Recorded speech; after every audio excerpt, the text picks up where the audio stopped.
In this video, we will discuss about the behavior of conductors in electric field or electrostatic fields. This topic is very important from examination point of view regarding objective questions. First point, inside a conductor, electrostatic field is 0. Electric field inside a conductor is 0. A conductor with a neutral or charged, whether it is placed inside electric field or not. In a static situation, that is when there is no current inside the conductor or on the surface of the conductor, then electric field is 0 everywhere inside the conductor. The reason being, a conductor contains free electrons. These free electrons experiences a force and drift as long as electric field inside the conductor is not 0. In a static situation, these free electrons arrange themselves in such a way that net electric field inside the conductor is 0. In example, you can see a metallic conductor is placed in an external electric field. Negative charges experiences a force due to this electric field and gets accumulated on the left face of the conductor and positive charges on the right face of the conductor. Because of these charges, an electric field is established inside the conductor in a direction opposite to that of external field. Now, the accumulation of the charge on the two opposite faces continues till the electric field inside the conductor produced by these charges equalizes the field created by the external field. So, finally, the net field inside the conductor is 0. Second point, at the surface of a charged conductor, electrostatic field must be normal to the surface at every point. Electric field must be normal to the surface of the charged conductor. If it is not so, the electric field will have a tangential component along the surface of the conductor. Because of this component of electric field, the free charges present on the surface of the conductor experiences a force and move. But in a static situation, charges are at rest. Therefore, electric field must not have the component along the surface. So, electric field must always be normal to the surface of the charged conductor. Third point, the interior of a conductor can have no excess charge in static situation. Figure shows you a charged conductor and dotted lines shows a Gaussian surface just near the boundary of the charged conductor and within the charged conductor. Now we know that electric field inside charged conductor is 0. Therefore, electric flux linked with the Gaussian surface must also be 0. And according to Gauss's theorem, therefore, charge enclosed by the Gaussian surface is also 0. That is, there is no net charge inside the conductor. Charges always resides on the surface of the conductor. Fourth point, electrostatic potential is constant throughout the volume of the conductor and has same value as inside on its surface.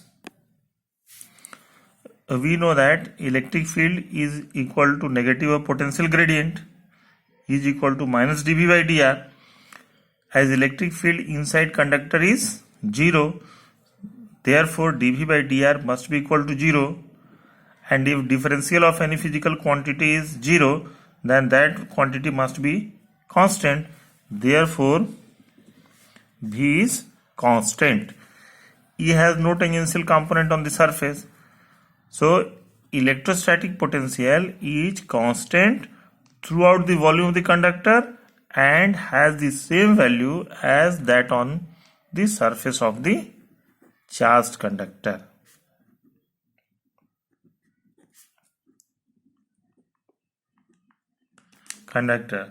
Therefore, inside charged conductor, electric field is 0, V is constant, and its value is same as that on the surface of the conductor.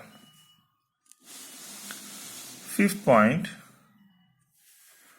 electric field at the surface of a charged conductor. What is the value of electric field at the surface of the charged conductor? Figure shows you a charged conductor of arbitrary shape.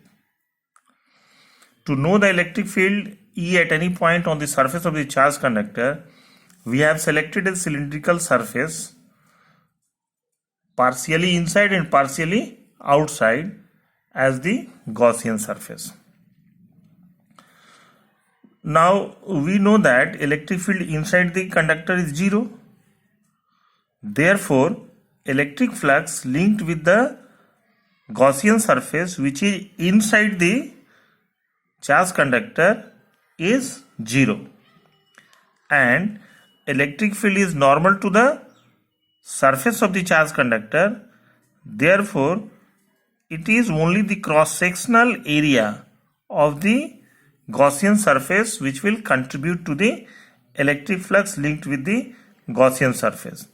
Therefore, electric flux across Gaussian surface is equal to E into delta S, where delta S, the electric flux linked with Gaussian surface, will be phi E is equal to E into delta S, where delta S is the cross-sectional area of the Gaussian surface.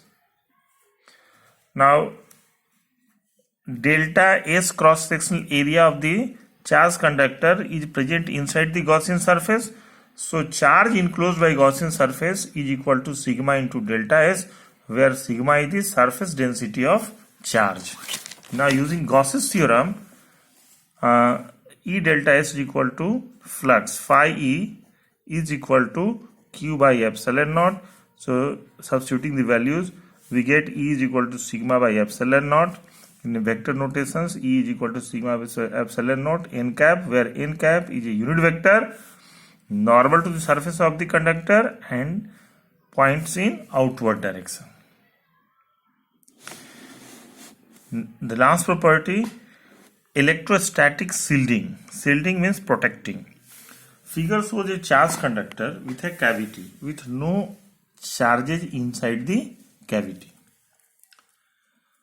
Now let us consider a Gaussian surface just enclosing the cavity inside the conductor.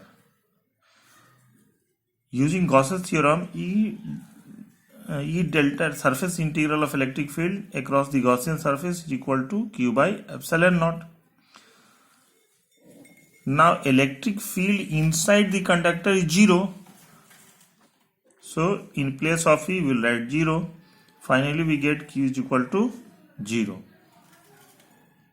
So there is no charge inside the conductor. Consequently, as there is no charge inside the conductor, so electric field is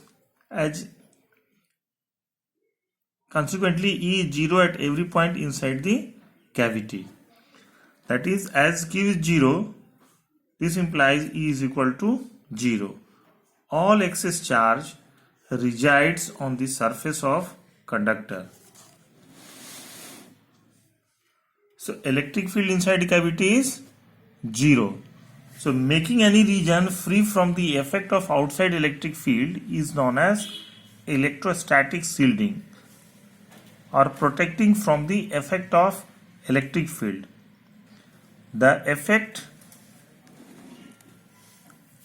This effect can be made use of protecting sensitive instruments from outside electrical influence. So this is all about behavior of conductors in electrostatic field.